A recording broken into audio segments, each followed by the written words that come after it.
What's up, Copy Crew? I've got my friend John here, and we're going to talk about why you shouldn't market. Yeah, you don't need to do that stuff. Yeah, we don't need to do that stuff. So I sent John the copy about what we're going to talk about today, and he was like, I do believe in marketing. I want to make sure I'm not misunderstood here. But John's got a really good perspective. There's a bunch of people in this group who are kind of starting out maybe under the six figures and a handful of six figures. And we've got the spectrum, right?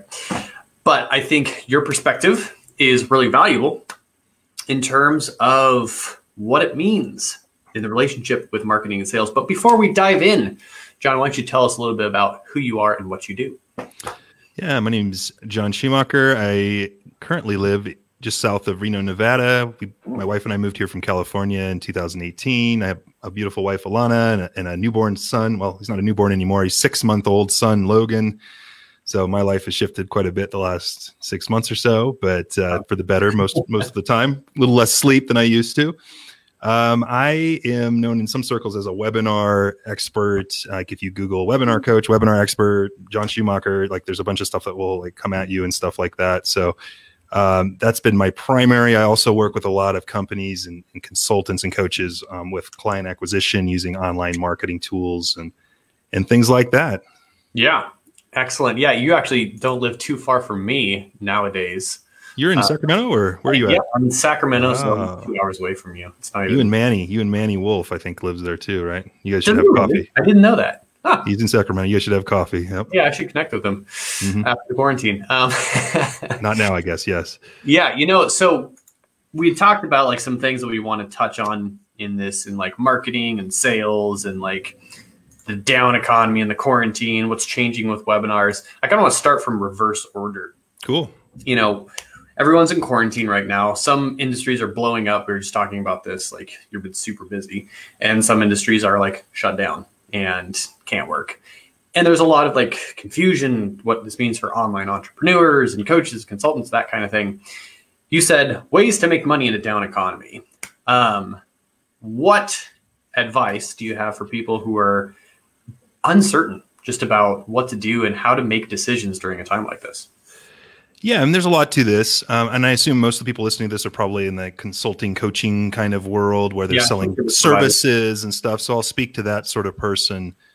So, it's like you said, some businesses, some coaching practices may be doing really well right now, right? Yeah. So, and from colleagues I've spoken to, you've likely spoken to as well, like, ad costs are down a bit because less companies are advertising right now. So, if you do have some cash reserves, it is a good time not to just hunker down or be afraid to make an offer. It's actually a good time to be accelerating as far as your visibility goes and stuff like that. Now, you may need to pivot your message a little bit, right? Because you always, as a marketer, and I know we'll talk about why the whole marketing sales thing in a minute, but as a marketer, you always want to enter the conversation into people's minds, right, with your message.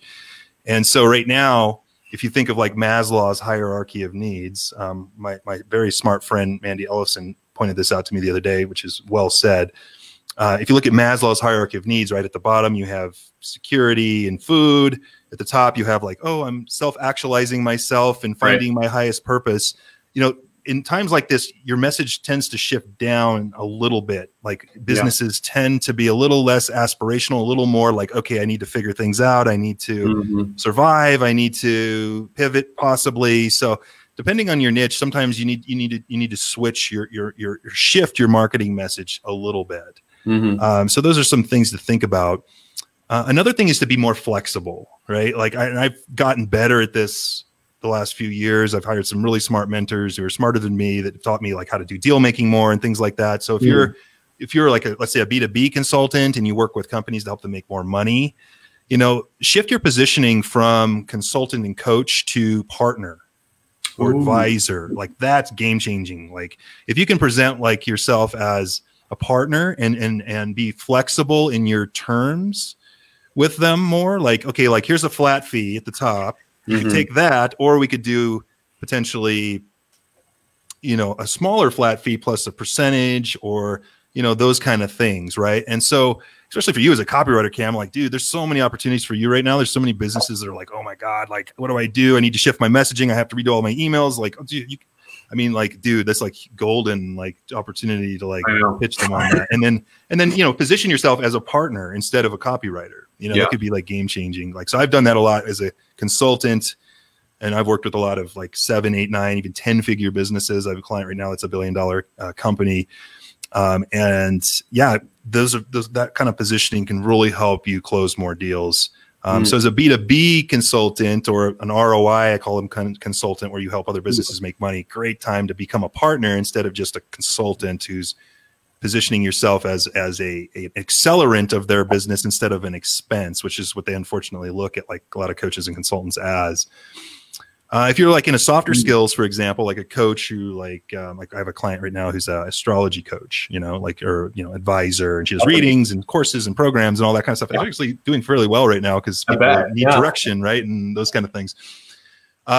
Again, be more flexible if you're that kind of person. So that could be, you know, not having just one rigid offer that you shove down people's throats on a call. You know, I like to have most of my clients have three different offerings built around one core framework.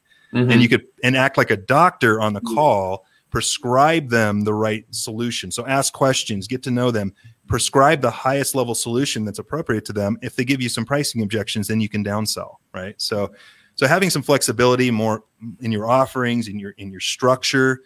You could even downsell to a longer payment process. So maybe you sell a 90-day thing, maybe you extend it to 5 months, and it's not ideal, but you know, like if you're getting a lot of money objections, my best advice would be to be a little more flexible. If you're a coach or consultant who sells like one-to-one or group, like higher ticket stuff. Yeah.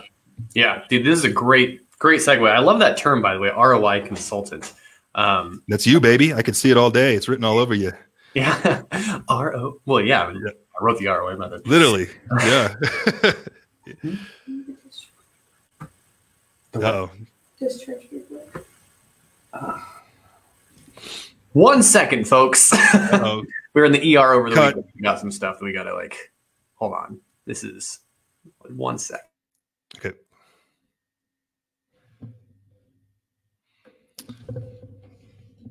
Let's see here.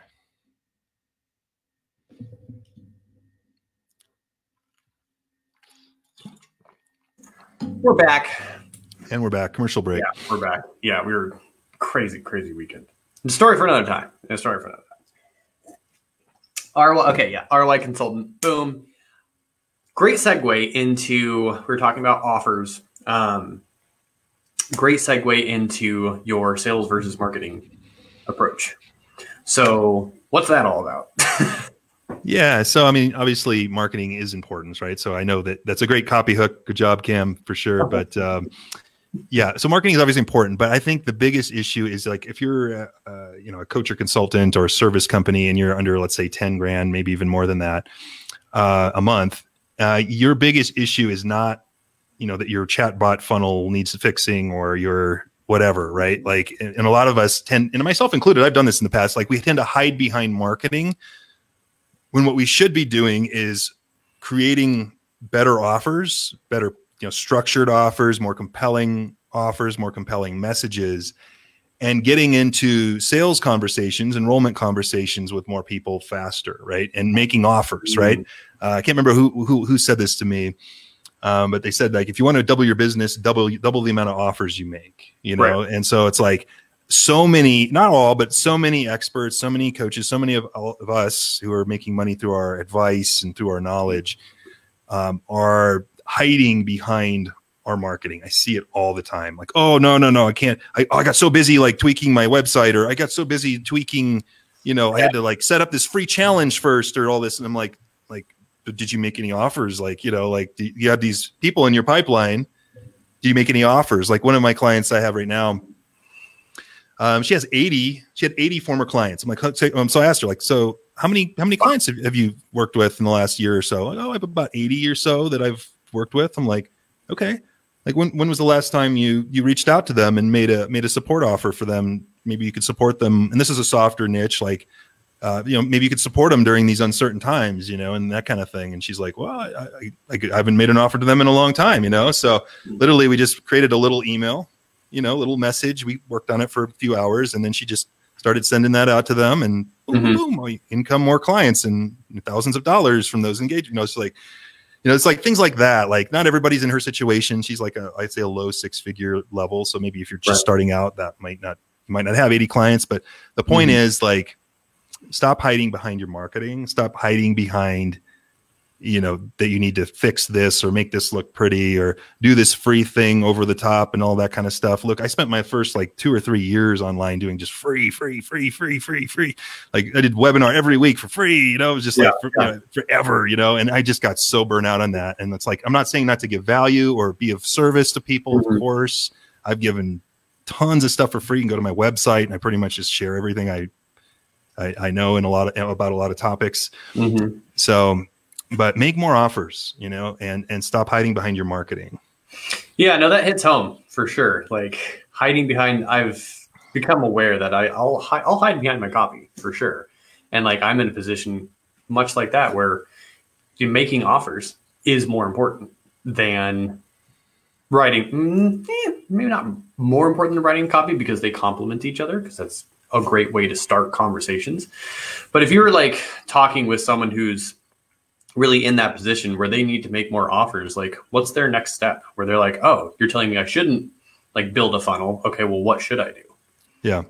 And there's a place for that. Look, I have a beautiful funnel running right now. I love it. I love marketing, people get inquiries. If you can get people coming to you while you're sleeping in bed, that's a beautiful thing. Don't get me wrong. Yeah. I just think for many of us, it needs to be a mix of that. Like, you obviously need to your copy, your marketing, but so many people just get busy with marketing and they just don't, because basically what you need is an offer that's compelling, that's a good ROI for the person you're exchanging it with. Yeah. And a message behind that is compelling, that articulates it well. And then you just need to go and get that in front of the right person, So, I just feel like I see it all the time. Like, and one of the first things I'll do with clients is we'll sit down and look at their current assets. Like we'll kind of do an audit of like, okay, like what do you got? Like, and a lot of times there's like diamonds in the rough, just staring them right in the face and they just can't see it, because they just get busy with their to-do list, fixing their website or their funnel, So you have to spin both plates, right? Like you got to spin the short-term plate. Like where are the low-hanging cash flow fruits? Like what do I have in my pipeline right now? Maybe it's former clients, maybe it's current leads.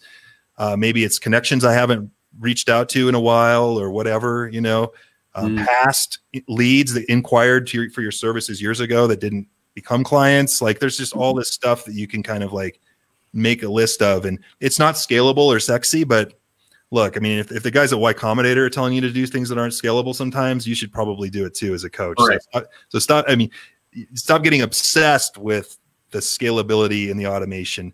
You obviously want some of that, right? Like, and you want to be able to build a system as well. But I just see it so often. Like if you're looking for cash flow, like, and you're under 10 grand, it's just really because you really haven't got the sales and offer and all those things dialed in yet. Right. Yeah. I like to say that you have to grow your business before you can scale it.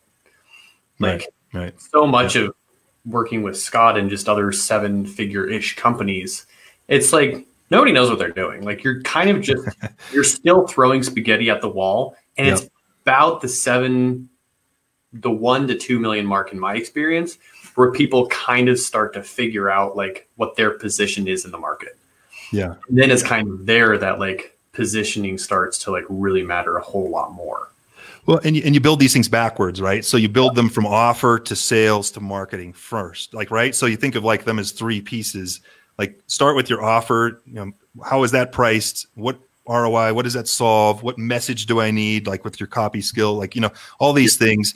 Get into conversations, which is the second piece, sales, and see if it sells, Like Airbnb, when they started online, they didn't have anything. They used to go knock on doors and like try to get people to sign up on the spot for their service, and Really? They were like a month away from like failing every time. These guys were just, hey, we have this new thing. You want to check it out on the computer, like running around. Same thing with Stripe. They used to like literally go around to like people and say, with a computer and say, hey, this is what we have. Would you like to sign up for it? Now, obviously, 1 turns into 2, 4, 6, 10, 12, like you start with that. And then of course you go all the way forward into like, okay, how can we automate this more? How can we then build those systems, and stuff like that. But I think people see the gurus online and, hey, that's fine. But those people have teams. They've tested their offers. Usually they have an audience. They have things that you don't have. And so if you're trying to copy them, you can oftentimes put the cart before the horse. Yeah. It's like trying to copy the fancy exterior of the car and there's no engine inside. That's the way it is. Yeah. That's so good. So, talk to us a little bit about, what is, given this conversation, and maybe someone's started getting their offer out there and starting to sell. Maybe they've gotten past the 10, maybe they're between 10 and 20. I think there's a lot of people in that category in this group. What is kind of the place of a webinar in someone's ecosystem, and how does that roll? When would they use it, you mean? Yeah. Is there like a time was like, hey, this is now a good time for you to start learning how to do a webinar? Yeah. Gosh, webinars can mean a lot of things these days. Things have shifted quite a bit. You could start pretty quickly with a small, it depends on your niche, right? Like a little bit. So if you're in B2B, maybe you're targeting owners of companies, you get a little recorded video webinar up pretty quick and start testing that out, right, with people. So you could do that fairly quickly. As far as like your full blown, 1 hour, 90-minute, live webinar that, people traditionally think of as a webinar. I would say it depends a little bit on your assets, and your resources. Like how I got started building my audience was through JV webinars, so I would do a webinar with a partner. They would email to the webinar. I would add, a few hundred people to my list, and then we'd go and sell my course to the webinar. So I actually started using webinars as a tool right away or pretty quickly to grow and get visibility and stuff. So they can be used in that way if you feel like you have some connections or people that you can do a webinar with. That's a common strategy. I would say that, you'd want to have somewhat of a database you can reach out to, like an email list is still the #1 tool for getting a number of people to a webinar. I mean, you could try posting links on Facebook or whatever. I haven't seen never really that many great results with that. Email to me still seems like the best source of traffic for webinar signups. Yeah.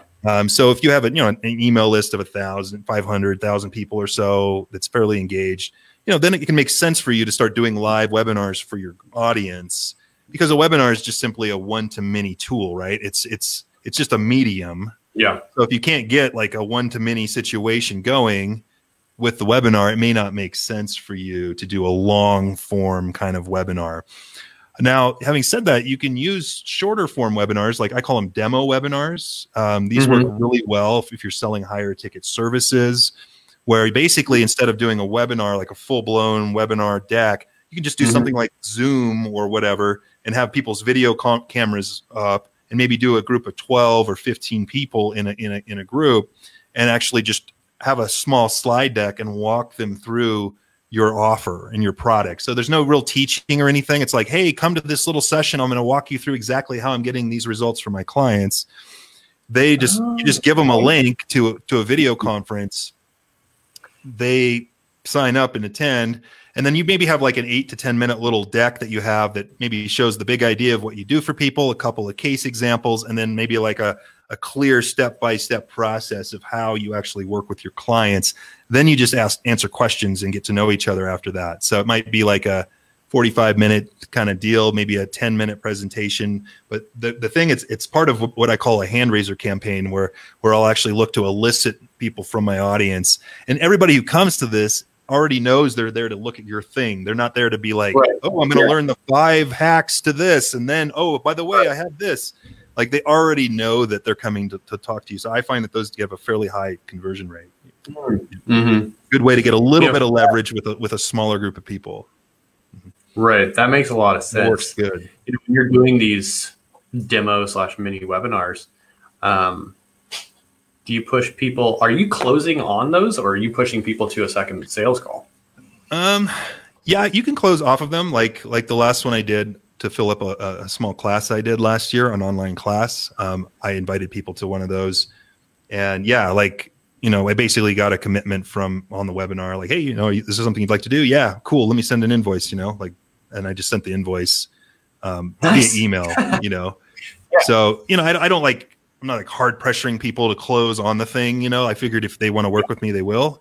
But yeah, you basically can get a confirmation, like, you know, so who here would like to participate in this or be a part of this? And you could either just send an invoice or set up another call, you know, to close the deal. So works well if you have, you got a little audience, man. You might want to try it, dude. It's I didn't invent it. Actually, my friend Tom Poland, who's of Leadsology, he's the one who shared that kind of idea with me initially. Yeah, no, I definitely want to try that because it's like massively leveraged. It's like kind of like a group sales call. It's like a group sales call, basically. Yeah. Yeah. So I want to zero in on something else you said with the webinar aspect. I think this is a concept a lot of people in this group, as well as myself, could benefit from, which is kind of like the joint venture thing. You know, with the COVID-19 situation, one of the things I've seen a lot of people talking about is like go hard on collaboration and partnerships. For those who have never done a JV or maybe not even know what JV means, where do you start with that? Yeah, it's a good question. So obviously you start with the warmest part of your networks, kind of like who knows who. So that depends on where you're starting, right? Like for me, when I did my first one, my business partner at the time knew a video marketing guy, and he connected us, and we talked and got to know each other a little bit. And he liked us and liked the product and agreed to say yes, even though I had a list of maybe 100 people at the time, you know, and his list was like 10,000. So I'm just like, okay, like, well, I can't really help this guy as a reciprocal or anything, but he liked us. And so that's the key. A lot of times if people like you and they like your offer, like they'll do you a solid, you know what I mean? Like not always. But if they're doing those kind of things like JV stuff, then that can be a good source. Another thing to do is to join groups of people who are interested in that topic. So like I'm in part of a group called JVMM by Dov Gordon.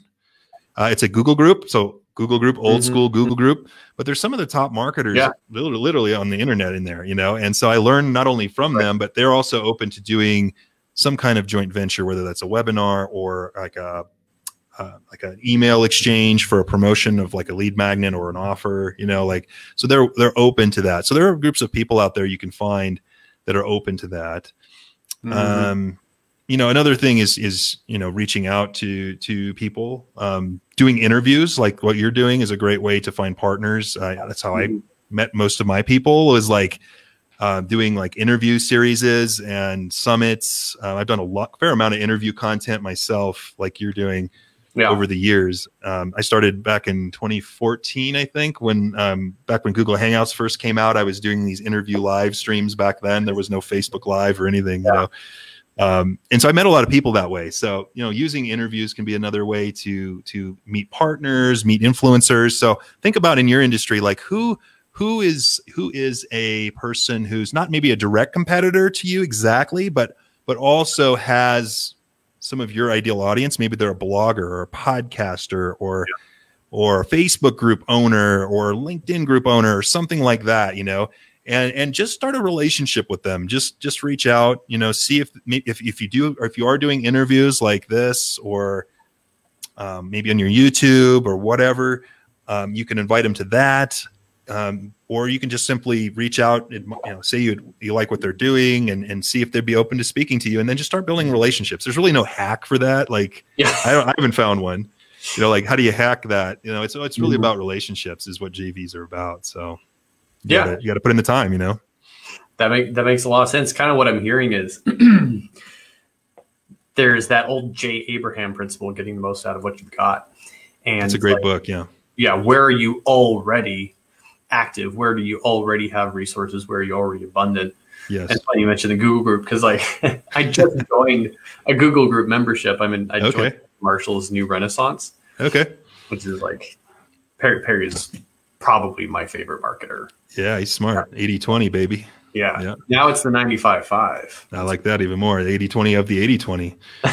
Exactly. I think it's actually 96-4, isn't it? Isn't it 80-20 of the 80-20, 96-4? The 80-20 of the 80-20 is 64-4, I think. Oh. And then the 80-20 of that is 150. So it's like 1% of your effort produces 50% of your results.